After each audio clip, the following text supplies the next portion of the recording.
It's time for another closer look at a key Kentucky Derby contender.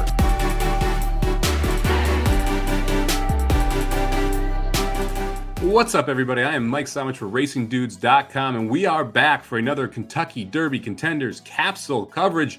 This time of In Due Time, who's on the outside looking in right now, sitting in 22nd in the Kentucky Derby point system with 24 points. He'll need 2 defections to be able to make the gate in the first Saturday in May. If he does, this is an interesting one. So this is a horse owned by Edge Racing, part of the My Racehorse group, sent out by Kelly Breen, ridden by Paco Lopez the last 4 efforts.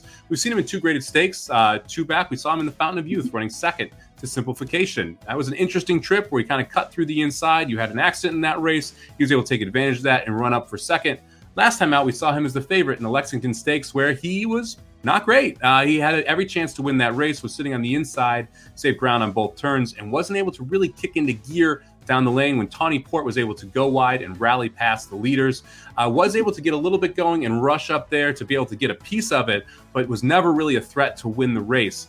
In Due Time, by not this out of, or as a son of Not This Time, out of the son of Giants Causeway, one of the hotter sires out there, out of a Curlin mare. So the distance should not be an issue here for In Due Time, although we have not seen him really thrive in those last couple furlongs, which is something you're really looking for.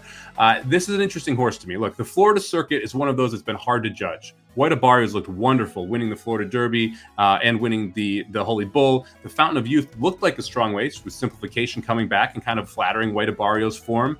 And then you had In Due Time, who ran well, and also in his allowance race, which is something you got to mention when you're talking In Due Time, he beat American Icon and Ironworks, 2 very good horses out of the Todd Pletcher barn who were highly touted and being pushed as Kentucky Derby contenders. So he has a win there of a couple good horses, ran second to Simplification, and then kind of fell flat in Lexington last time out. If you believe in Florida, In Due Time is one of those horses I think can make your tickets. If you don't believe in Florida, In Due Time is one of those horses that might take some money and you definitely want to leave off.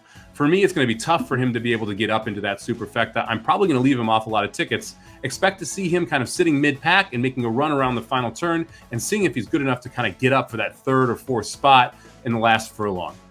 Thank you very much for joining me for this capsule for In Due Time. Make sure to check out RacingDudes.com YouTube page. We're going to have 24 capsules of the Kentucky Derby contenders leading up to the first Saturday in May. This has been a presentation of RacingDudes.com, your destination for all things horse racing and sports betting. Whether you want free winners, expert insider picks, up-to-the-minute trackside weather reports, or podcasts and videos for bettors of all skill levels, never make another wager without visiting the Racing Dudes. First,